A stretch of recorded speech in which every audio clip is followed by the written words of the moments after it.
Chapter 22, Leroy Meets the Locker of Doom, Carter. I'd never gone through security with a live bird of prey before. I thought it would cause a holdup, but instead the guards moved us to a special line. They checked our paperwork. Boss smiled a lot, flirted with the guards, and told them they must be working out, and they waved us through. Boss knives didn't set off the alarm, so maybe she'd stored them in the Duat?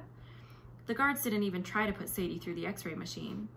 I was retrieving my shoes when I heard a scream from the other side of security. Boss cursed in Egyptian. We were too slow. I looked back and saw the Set animal charging through the terminal, knocking passengers out of its way. Its weird rabbit ears swiveled back and forth. Foam dripped from its curved, toothy snout, and its forked tail lashed around, looking for something to sting.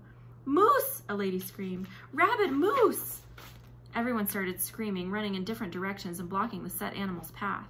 Moose, I wondered? Boss shrugged. No telling what mortals will perceive. Now the idea will be spread by the power of suggestion. Sure enough, more passengers started yelling, "Moose!" and running around as the Set animal plowed through the lines and got tangled up in the stations. TSA officers surged forward, but the Set animal tossed them aside like a rag doll. "Come on," Boss told me. "I can't just let these people get hurt. We can't stop it." But I didn't move. I wanted to believe Horace was giving me courage, or that maybe the past few days had finally woken up some dormant bravery gene I'd inherited from my parents. But the truth was scarier. This time, nobody was making me take a stand. I wanted to do it. People were in trouble because of us. I had to fix it. I felt the same kind of instinct I felt when Sadie needed my help, like it was time for me to step up. And yes, it terrified me, but it also felt right. "Go to the gate," I told Boss. "Take Sadie. I'll meet you there." "What, Carter?"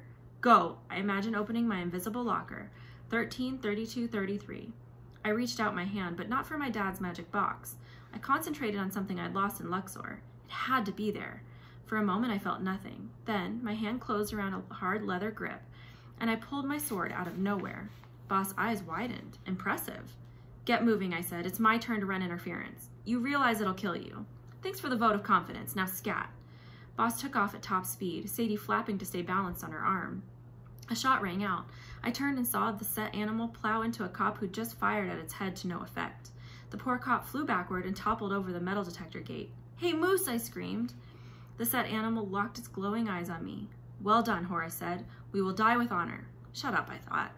I glanced behind me to make sure Boss and Sadie were out of sight. Then I approached the creature. "So you've got no name?" I asked. "They couldn't think of one ugly enough?" The creature snarled, stepping over the unconscious policeman.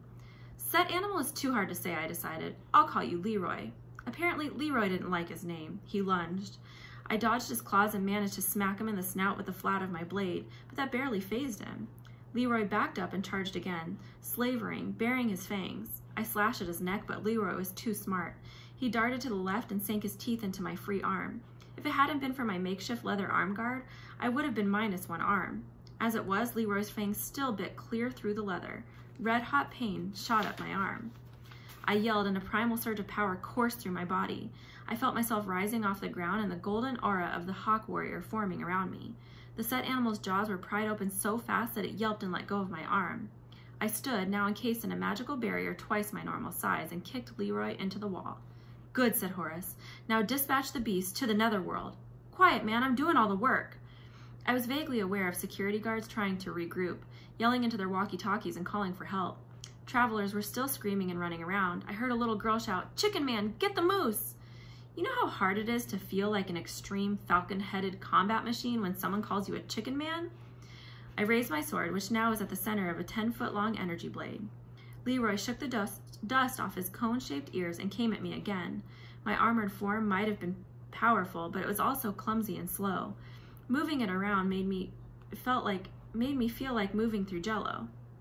Leroy dodged my sword strike and landed on my chest, knocking me down. He was a lot heavier than he looked. His tail and claws raked against my armor. I caught his neck in my glowing fists and tried to keep his fangs away from my face, but everywhere he drooled, my magic shield hissed and steamed. I could feel my wounded arm going numb. Alarms blared. More passengers crowded toward the checkpoint to see what was happening. I had to end this soon, before I passed out from pain or more mortals got hurt. I felt my strength fading, my shield flickering. Leroy's fangs were an inch from my face, and Horace was offering no words of encouragement. Then I thought about the invisible locker in the Duat. I wondered if other things could be put there too. Larger, evil things. I closed my hands around Leroy's throat and wedged my knee into his ribcage. Then I imagined an opening in the Duat, in the air right above me. 133233, I imagined my locker opening as wide as it could go. With my last bit of strength, I pushed Leroy straight up. He flew toward the ceiling, his eyes widened with surprise as he passed through in an unseen rift and disappeared. Where'd it go? Someone yelled. Hey kid, another guy yelled. Are you okay? My energy shield was gone. I wanted to pass out, but I had to leave before the security guys came out of their shock and arrested me for moose fighting. I got to my feet and threw my sword at the ceiling. It disappeared into the Duat. Then I wrapped the torn leather around my bleeding arm as best as I could and ran for the gates. I reached our flight just as they were closing the door. Apparently, word of the Chicken Man incident hadn't spread quite yet. The gate agent gestured back toward the checkpoint as she took my ticket. What's all the noise up there? A moose got through security, I said. It's under control now. Before she could ask questions, I raced down the jetway. I collapsed into my seat across the aisle from Boss. Sadie, still in kite form, was pacing at the window next to me. Boss let out a huge sigh of relief. Carter, you made it, but you're hurt. What happened? I told her. Boss' eyes widened. You put the set animal in your locker? Do you know how much strength that requires? Yeah, I said. I was there. The flight attendant started making her announcement. Apparently, the security incident hadn't affected our flight. The plane pushed back from the gate on time. I doubled forward in pain, and only then did Boss notice how bad my arm was. Her expression turned grim. Hold on, she whispered something in Egyptian, and my eyes began to feel heavy. You'll need to sleep to heal that wound, she said. But if Leroy comes back, who? Nothing. Boss studied me as if seeing me for the first time. That was extraordinarily brave, Carter. Facing the set monster, you have more tomcat in you than I realized. Thanks? She smiled and touched my forehead. We'll be in the air soon, my tomcat. Sleep. I couldn't really object. Exhaustion washed over me, and I closed my eyes. Naturally, my soul decided to take a trip. I was in Ba form, circling above Phoenix. It was a brilliant winter morning. The cool desert air felt good under my wings. The city looked different in the daylight, a vast grid of beige and green squares dotted with palm trees and swimming pools. Stark mountains rose up here and there like chunks of the moon. The most prominent mountain was right below me, a long ridge with two distinct peaks. What had Set's minion called it on my first soul visit? Camelback Mountain. Its foothills were crowded with luxury homes, but the top was barren. Something caught my attention, a crevice between two large boulders and a shimmer of heat coming from deep within the mountain, something that no human eye would have noticed. I folded my wings and dove toward the crevice. Hot air vented out with such force that I had to push my way through. About 50 feet down, the crevice opened up and I found myself in a place that simply couldn't exist. The entire inside of the mountain had been hollowed out. In the middle of the cavern, a giant pyramid was under construction. The air rang with the sound of pickaxes. Hordes of demons cut blood-red limestone into blocks and hauled it to the middle of the cave, where more swarms of demons used ropes and ramps to hoist the blocks into place, the way my dad said that the Giza pyramids were built. But the Giza pyramids had taken like 20 years to complete. This pyramid was already halfway done. There was something odd about it too, and not just the blood-red color. When I looked at it, I felt a familiar tingle, as if the whole structure were humming with a tone. No, a voice I almost recognized. I spotted a smaller shape floating in the air above the pyramid, a reed barge like Uncle Amos's riverboat. On it stood two figures. One was a tall demon in leather armor. The other was a burly man in red combat fatigues. I circled closer, trying to stay in the shadows because I wasn't sure I was really invisible. I landed on the top of the mast. It was a tricky maneuver, but neither of the boat's occupants looked up. How much longer? Asked the man in red. He had Set's voice, but he looked completely different than he had in my last vision.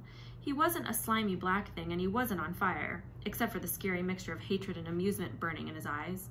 He had a big, thick body, like a linebacker's, with meaty hands and a brutish face. His short, bristly hair and trim goatee were as red as his combat fatigues. I'd never seen camouflage that color before. Maybe he was planning on hiding out in a volcano. Next to him, the demon bowed and scraped. It was the weird rooster-footed guy I'd seen before. He was at least 7 feet tall and scarecrow thin, with bird talons for feet. And unfortunately, this time, I could see his face. It was almost too hideous to describe. You know those anatomy exhibits where they show dead bodies without skin? Imagine one of those faces alive, only with solid black eyes and fangs.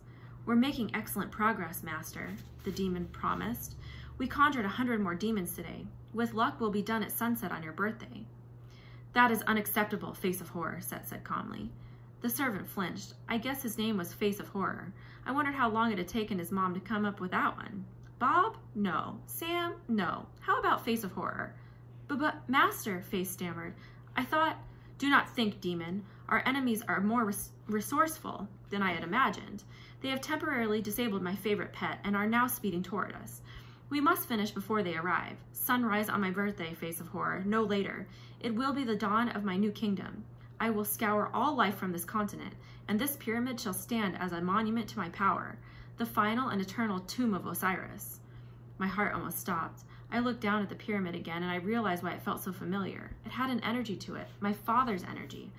I can't explain how, but I knew his sarcophagus lay hidden somewhere inside the pyramid. Set smiled cruelly, as if he was just as happy to have Face obey him or rip Face to pieces. You understand my order? Yes, Lord. Face of Horror shifted his bird feet, as if building up courage. But may I ask, Lord, why stop there? Set's nostrils flared. You are one sentence away from destruction, Face of Horror. Choose your next words carefully. The demon ran his black tongue across his teeth. Well, my lord, is the annihilation of only one god worthy of your glorious self? What if we could create even more chaos energy? To feed your pyramid for all time and make you the eternal lord of all worlds. A hungry light danced in Set's eyes. Lord of all worlds. That has a nice ring to it. And how would you accomplish this puny demon? Oh, not I, my lord. I am an insignificant worm. But if we were to capture the others, Nephthys. Set kicked Face in the chest, and the demon collapsed, wheezing. I told you never to speak her name. Yes, Master, Face panted. Sorry, Master, but if we were to capture her and the others, think on the power you would consume. With the right plan? Set began nodding, warming to the idea. I think it's time we put Amos Cain to use. I tensed. Was Amos here? Brilliant, Master, a brilliant plan. Yes, I'm glad I thought of it. Soon, Face of Horror, very soon, Horus, Isis, and my treacherous wife will bow at my feet, and Amos will help. We'll have a nice little family reunion. Set looked up straight at me as if he'd known I was there all along and gave me that rip-you-to-pieces smile. Isn't that right, boy? I wanted to spread my wings and fly. I had to get out of the cavern and warn Sadie, but my wings wouldn't work. I sat there paralyzed as Set reached out to grab me.